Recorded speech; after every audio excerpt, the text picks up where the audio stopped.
గద్దరెక్కల మీద మోసుకొని వెళ్ళినట్లు వారిని మోసుకొని వెళ్ళాడు.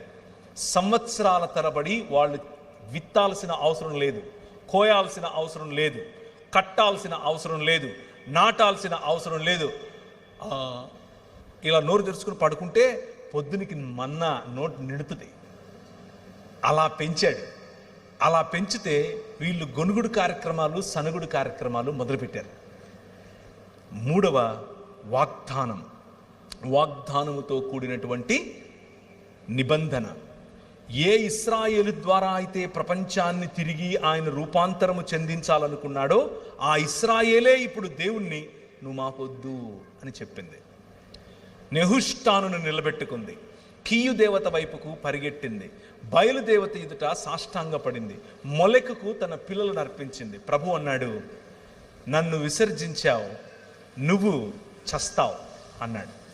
చావటం అనంటే ఆయన నుంచి దూరం అవటం. ఆయన చేసిన వాగ్దానముతో కూడినటువంటి ఈ ప్రతిజ్ఞ లేకపోతే కవెనెంట్, ఆ ప్రతిజ్ఞలో రెండు పార్టీస్, నిబంధనలో రెండు పార్టీస్. ఒక పార్టీ నువ్వు నాకొద్దు అని చెప్తా ఉంది, కానీ దేవుడు 5 రకాలైనటువంటి తన క్యారెక్టర్ వారితో చెప్తూ వచ్చాడు. ప్రవక్తలందరూ ప్రవచించినటువంటిది ఇదే, రాజుల గ్రంథంలో ప్రవచించినటువంటి మాటలు ఇవే, ఆయన లా లేకపోతే ధర్మశాస్త్రములో తనను గురించి తాను వివరించుకున్న 5 మాటలు ఇవే.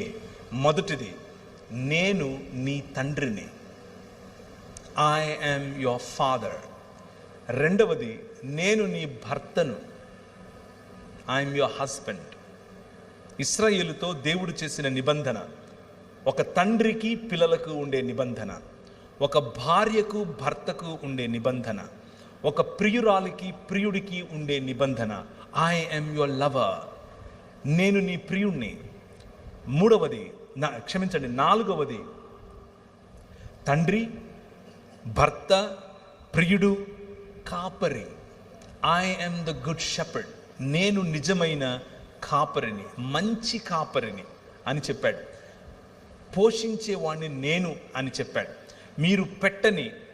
మీరు నాటని ద్రాక్ష తోటలలో తింటారు, మీరు కట్టని కోటలలో మిమ్మల్ని పడుకునేలా చేస్తాను, మీరు స్వాధీనం చేసుకునేటటువంటి దేశం మీ కత్తి చేత కాదు, నా సన్నిధి కారణము చేత, నీతిగల నా దక్షిణ హస్తము చేత మీరు స్వాధీనం చేసుకుంటారు. ఎందుకు అనంటే ఐ యామ్ యువర్ కింగ్ అని చెప్పాడు.